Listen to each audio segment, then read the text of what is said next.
Hi, WFMers out there. I'm your host, Irina Mateva, and this is WFM Unfiltered, a podcast by Right WFM, the place where we share the truth about workforce management. So get comfortable and listen closely.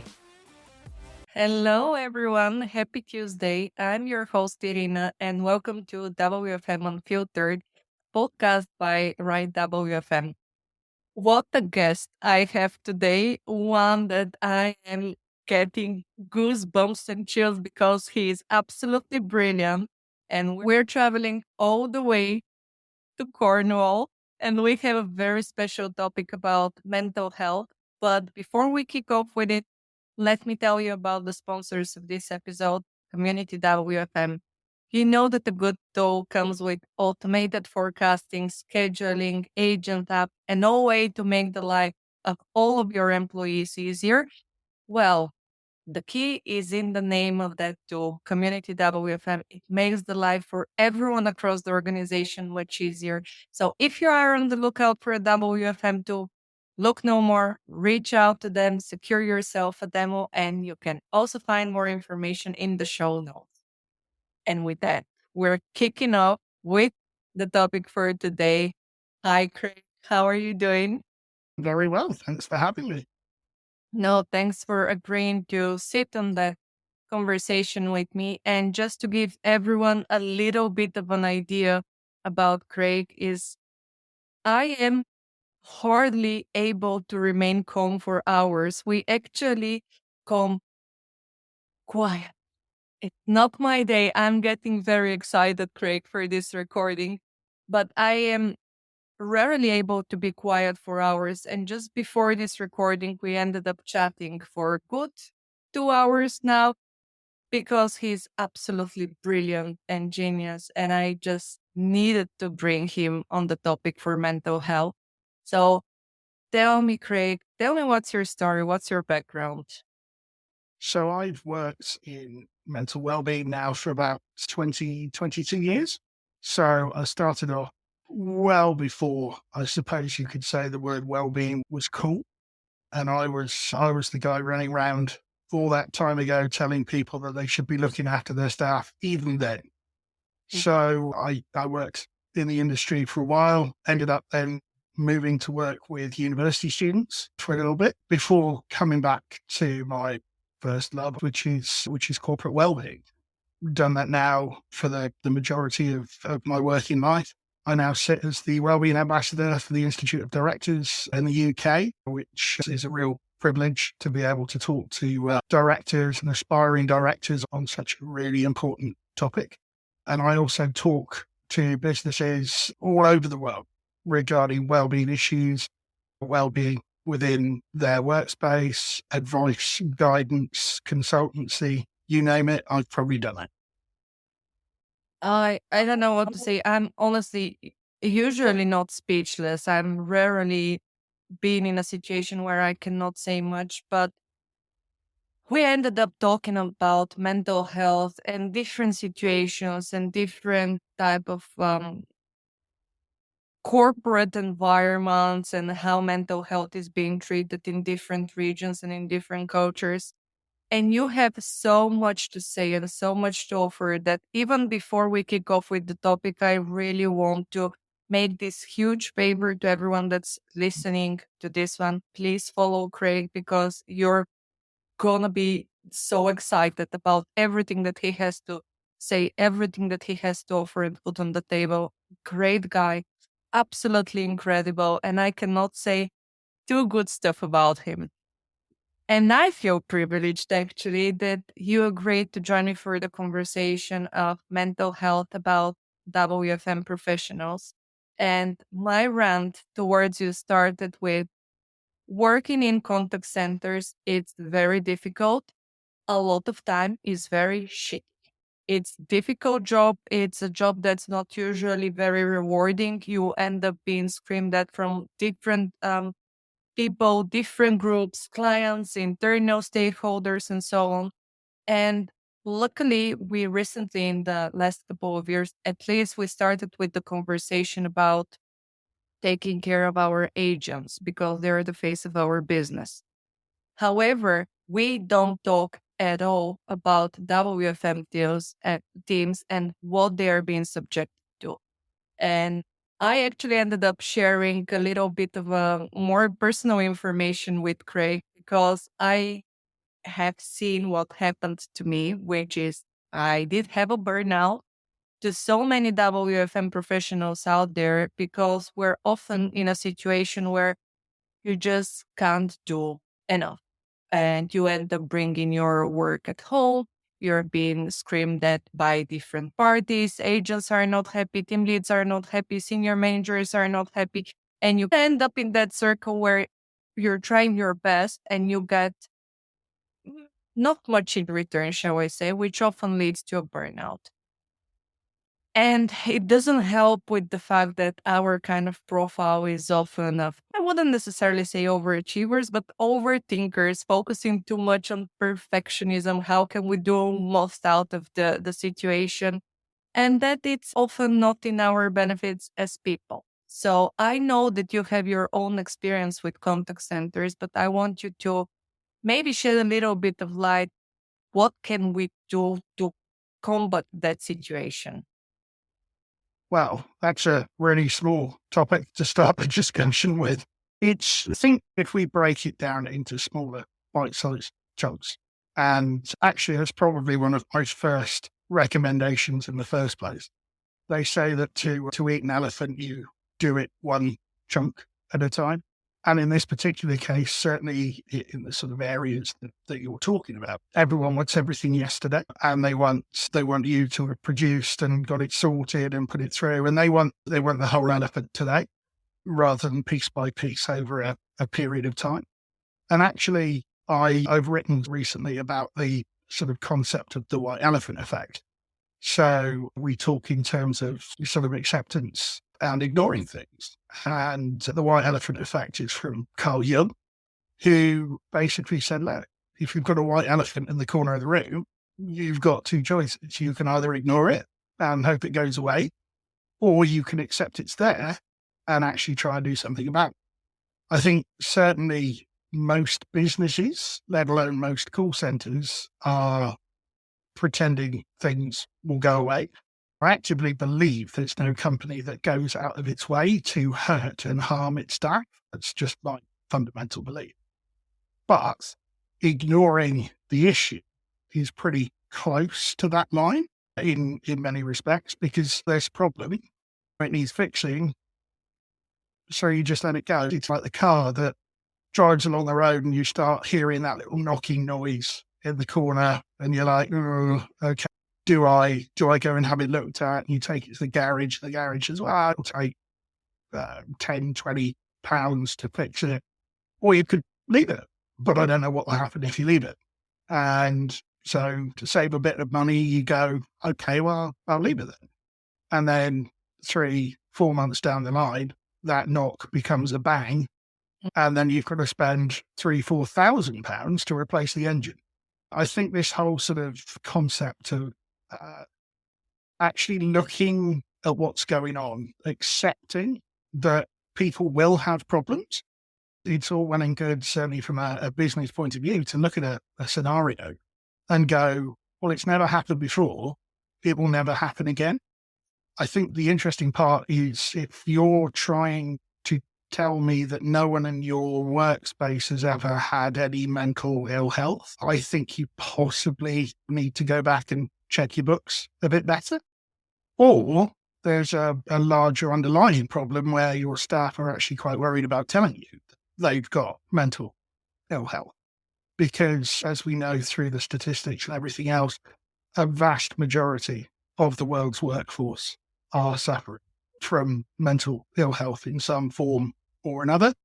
And for a business to lock itself down and say, no, this definitely won't ever happen to us, I think is a little, I suppose, short-sighted in the respect that actually what we want to do is put something together so that if it does ever happen to somebody, they can be supported, we can look out for them, we can manage the situation, we can mitigate the risks, and actually we can have the best outcome for the individual. Because remember, that's what this is all about. If we're looking after the individual, then thinks of us in a very different way, They want to stay with us. They talk to other people about how well they've been treated by the company. They work their way up internally. They're loyal rather than moving ship to ship, as people towards the higher end of their careers do. I'm much more likely to stay with a company that I feel values me and wants to support me than I am with a company that I feel is just not interested in me or anything about me or supporting me, and I'm just taking a wage. I think we've got to accept that gone are the days of I pay for your time and therefore, in some respects, I own it for this period, and actually recognize that there's more to employment and more to bringing people into our workspaces than just a financial reward. I have so many questions for you, and I've been reflecting on what you mentioned about mental health, and I've been trying to bridge it with my own experience. My first question towards you would be, why is it still such a stigma? Why do we still think about mental health like some kind of a weakness that should not be talked about and you shouldn't admit under no circumstances because people are going to be looking at you like you're contagious with something? And I reflect on my own journey that, and I mentioned this to you before we kicked off with the recording, that I've been brought up as very strong front, very strong personality. And for me, everything that was deviating from that was perceived weakness. So there was no crying, no showing emotions, not anything you're supposed to push through. You might be having a fever and you might be dying at the workplace, but you need to do your job because that's what's expected of you. You should be that machine. And when I started having symptoms of burnout, I didn't know it's a burnout. I started going to all sorts of doctors because I was convinced that there is some kind of a very weird, very weird disease that's happening and nobody can basically say what it was. So I ended up going to probably 10 different professionals, blood tests, you name it. I've done it all until they said, we actually believe that you might have pushed yourself over the limit, over what your body and mind now is capable of coping with. And why is it that such a bad thing to be addressed? And why are we so scared to raise it as a question in the corporate world in fear of being judged, in fear of being terminated, and so on? So it's interesting because burnout is a work-related condition. Yeah. So you don't get burnout from anywhere else but work. So if I remember correctly, it was discovered by a doctor dealing with nurses in Scotland. And I may be wrong, but I think I'm right. And the idea is that it is the work effects or the sort of negative aspects of potential work. So if we rewind to the sort of start of the question and start looking at the way society looks at us and how effectively I'm 48. I've been brought up my entire life to be a productive member of the workforce. So effectively, that's okay. I want to earn money. I want to work. I feel better when I'm working. I enjoy my work. I enjoy doing what I'm doing. I'm one of the few people in the world that can actually hand on heart say, I love what I do. But the thing is that, and again, I was having this interesting conversation with someone the other day, and I said, look, why is it that we try and make people more like robots, but with AI, we're trying to make robots more like people? And they didn't have an answer. And I was like, it seems really strange to me that ultimately people are people. And that means they're all individual and they all have individual issues and problems. But it also means they have individual levels for everything. Some people can cope with more stress. Some people can physically lift more weight. We've got the Olympics going on at the moment. Everybody who's there is different. And they're all good at what they're doing, but wouldn't be necessarily good at someone else's event. And it's the uniqueness, the individuality of people that makes us who we are. Now, unfortunately, through being unique, it makes it very difficult to quantify or qualify people. To a certain extent, we can say X amount of people did this because we see that 100 people went and bought some. But actually, without going and asking them, so doing the qualitative stuff, we don't know why. So we know that they did it 1 to 100, but every one of them might have a completely different reason. And because of that, when we move further again into the corporate space, if we start treating everyone the same, and by the same, one size fits all. So yes, we had universal truths. We have things that have been proven to help. And these are the first line that people go to. And they go, okay, fine, we're going to try this first and see where we are. But the actual ability to have a look further, to look into what's going on with the individuals. And when you get into the realms of the high earners, high achievers, corporate high flyers, every single one of them is different, and every single one of them will respond differently to the type of things they're putting out. But the one thing they all share is that they need to present in their heads a bulletproof exterior. Mm. And the reason for this is that anything else shows weakness. Mm-hmm.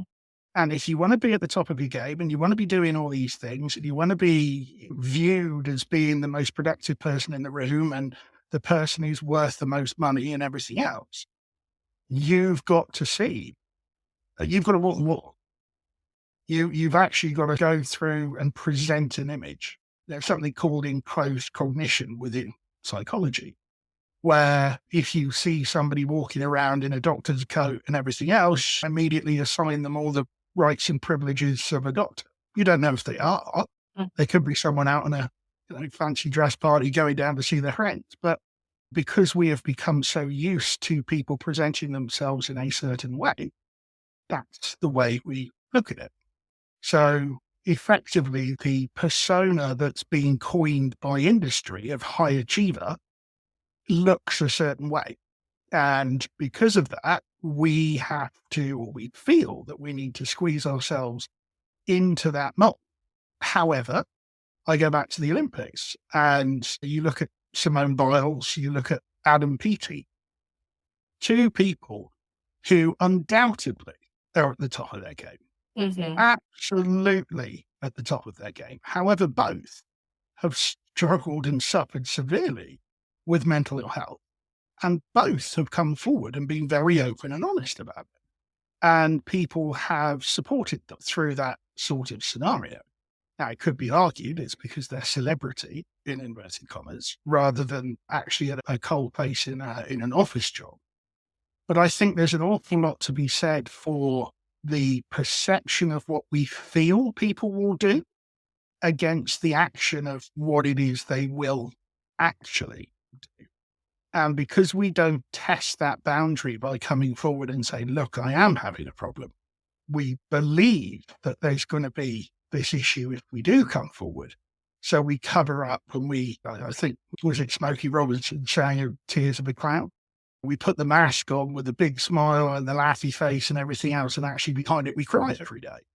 And it's that sort of, actually, are we in a scenario where if we do go and ask for help, people will judge us? Or do we just feel that people will judge me because this is the way it's always been?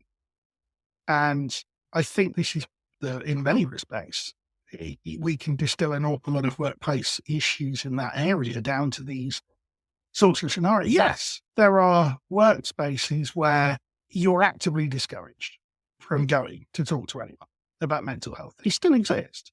We know they still exist. There's wonderful spin and media and adverts and articles and everything else that come out of business every day telling you exactly how great they are at looking after their staff. I call that, to a certain extent, well-washing. So it's like greenwashing, but for well-being. So if we're putting out loads and loads of stuff telling you how great we are we actually that great? We've got a lot of stuff that's happened in the past where companies have put out, I've given my staff the week off. But what they don't tell you is for the 3 weeks previous, they've had them working treble shifts to meet an order. So there's a consequence and a sort of outcome and output based on what's going on. Now, giving them the week off, absolutely great. But is it proportionate to what's gone on before? I think the other thing is when you look at burnout and people take time off through burnout, people get burnt out because of policies, process, culture, lots of different reasons. Now, just because you're giving them 3 weeks off or 4 weeks off or however long it might be, if you do nothing to change what's there, when they come back, they're just coming back to the same problems that they had before they left. So in actuality, you're not doing anything to long term put the situation right. It's the sort of concept behind the short term band aid over the long term fix, where somebody goes off for a long period of time through burnout. Now, rather than actually looking at what their workload was like, what their management was like, what they were involved in, what adjustments could be made for them if they come back into the workplace, how they would want things to change. Talk to them, negotiate. How do you want these things differently within reason? The flexibility and everything that goes with it. We do nothing. And then they just come back and you repeat the cycle. So you've had a whole month off, which is good, puts you right for 12 months. And then at the end of 12 months, you have another month off because nothing's changed in the working environment that you're in. You're all pushed really hard. So I think that's my sort of take on certainly high achievers and people pushing hard and pushing high is you never know what's there for you unless you ask for it. B, asking for it isn't a sign of weakness, and there are ways of asking for it when no one will ever know. You can approach your HR teams, you can approach the things that are put in place. You can, if you're doing well enough, you can always, employ somebody to work with you. There are many different options available to you. But again, I go back to this sort of ignore and accept equation. If you continue putting it to the back of your mind and ignoring it, and we continue going down the sort of white elephant route, in the end, the white elephant gets up, stomps over everything and walks out anyway, whether you've tried to hide it under a bushel or a tarpaulin or whatever it might be. So accepting the fact that there is an issue and then actually working towards putting it right is not only the first step for the employee, but also the employer. So if someone's going off sick or there's a problem, what can we do as a company to make sure this doesn't happen again? How can we change what we're doing to ensure that we've got the best outcomes for the people who are working for us? Because if we do that, we keep them, they don't leave, we don't have to spend tens of thousands of pounds or euros to replace them. We don't have the knowledge gap when we have to train somebody up, and we don't end up with the poor reputation for people running away from our company all the time. I have so much things to say, and you spark me going into multiple different directions. But one thing that I want to make clear for all the people like you and me who has been overachievers or who have some underlying issues, no matter what, when you get to a burnout or when you're dealing with whatever type of mental health issue that's being primarily caused or accelerated by your work environment, the people that are ultimately paying the price is you and your family. And you never know how much time it will take you to bounce back, to be productive again. For some, I know people who have been out of the game for years after burnout. Is it worth it? I would say absolutely not, because this is the human aspect. We only live once, life is short, and you need to make sure that you're living it to the best of your capabilities. And for me, it's very important for people out there who are already seeing those signs of going home, being anxious, crying, being short on temper, being unable to sleep, can't switch off, and constantly think about work and what happened at work and conversations about work. Something needs to change, because burnout and all related health issues happens at once. The buildup is for a long time, but when it hits, it's there, and you're not going to bounce back in the next day, in the next week, and so on.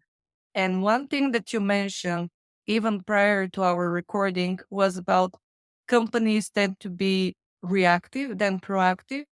Because to be honest, for myself, I'm a strong advocate that people should invest into never getting to the situation where their employees have a burnout or declining mental health well-being, rather than, okay, we spotted that 5%, 1%, 10% of our people are going into long-term sickness.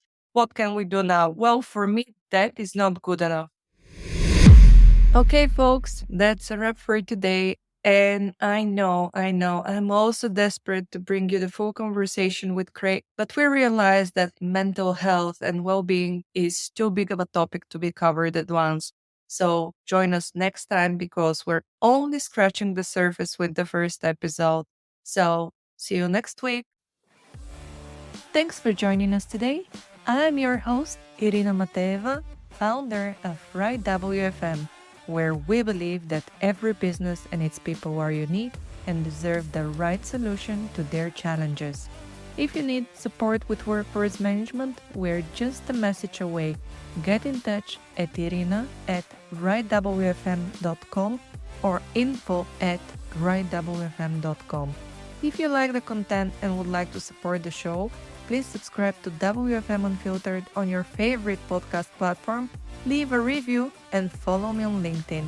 You can also show some love to our great sponsors. For more information about them, check out the episode notes. This is your place for real WFM, so to suggest guests or topics, get in touch at irina@rightwfm.com. See ya!